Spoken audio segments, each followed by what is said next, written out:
A Rio di Ponte San Nicolò c'è una società che è tornata in Serie D con il settore femminile e da poco ha iniziato la propria avventura con il maschile. Quest'anno stiamo raggiungendo un bel numero, siamo 250 fra il maschile e il femminile, quindi è un buon risultato che ci dà grosse soddisfazioni. La prima squadra maschile, denominata DM Componenti, milita in seconda divisione ed è arrivata al Rio in modo assai particolare. È nata 3 anni fa, è nata da un gruppo di amici che volevano trovare una società che ci ospitasse perché eravamo un gruppo molto compatto e infatti sì, lo dimostra il campo che siamo sempre compatti. E praticamente abbiamo deciso in blocco di spostarci su una società che Rio ci ha accolto a braccia aperte e ci ha dimostrato fiducia e continua a darcela, infatti continuiamo a ripagarle di questa fiducia. Ecco. La società del Rio praticamente si è trovata la squadra già pronta ed ha così deciso di iniziare a lavorare anche nel settore maschile. Ci sentiamo privilegiati nel senso che se ci siamo e siamo l'unica squadra vuol dire che abbiamo fatto brezza nel cuore della dirigenza e degli sponsor, nel senso che vedono che siamo un gruppo di persone che dà l'anima. In realtà il gruppo è così affiatato perché condivide non soltanto la pallavolo. Musica ed organizzazione di tornei sono le altre attività fatte insieme. Abbiamo un gruppo, chiaramente non tutta la squadra, però siamo una buona parte, suona in un gruppo che chiama La Banda e suoniamo musica folk italiana. E oltre a questo ci introviamo anche per organizzare dei tornei che abbiamo organizzato alla Veneto Green Cup, che è un torneo regionale e è già il secondo anno che lo facciamo, adesso stiamo preparando per l'anno prossimo il torneo, insomma, per cui c'è fermento anche in società da questo punto di vista.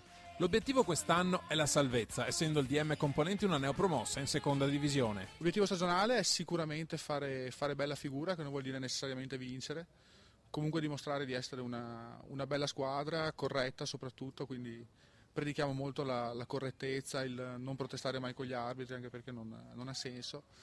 E dopo, secondo me, con questi ragazzi possono venire anche dei risultati.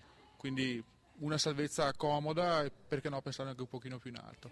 Burchiellaro è il nuovo allenatore del DM Componenti, chiamato per dare seguito alla promozione dello scorso anno. Sì, è una squadra particolare, nel senso che prima di essere squadra è gruppo, per cui come gruppo mi hanno anche assunto.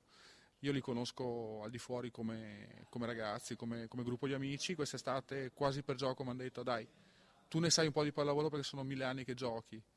Noi siamo un bel gruppo, ci vogliamo bene, ci divertiamo a giocare insieme e vieni a insegnarci qualcosa, vieni a darci una mano a giocare a pallavolo. Adesso vediamo se io sono in grado di passare qualcosa a loro e loro hanno voglia di imparare. Dicevamo che a Rio di Ponte San Nicolò si è iniziato a lavorare anche nel settore maschile. È chiaro, questa squadra è una scommessa. 3 anni fa abbiamo cominciato questa esperienza con una squadra già formata. A noi serve più che altro, è servita e serve tuttora per stimolare i ragazzi a praticare il volley. Noi quest'anno schiereremo 10 squadre agonistiche e di cui 2 maschili, questa che stasera ha giocato qui in seconda divisione, e poi quest'anno per la prima volta come Rio, in collaborazione con un'altra società della provincia, col Blue Volley di Sacra Famiglia, abbiamo una squadra under 14. Questo è un grande risultato perché dopo 20 anni di volley femminile siamo riusciti a iscrivere una squadra maschile, questo è importante, giovanile. Buone nuove dunque per questa seconda divisione che guarda con estremo interesse cosa succede nella neonata under 14. Li abbiamo già visti perché sono già altini, già alti come noi, praticamente a 14 anni, per cui sicuramente lasceremo il posto quando sarà il momento ai ragazzi, insomma, che vengono su. Quindi questa è l'idea anche della società, proprio portare su il vivaio.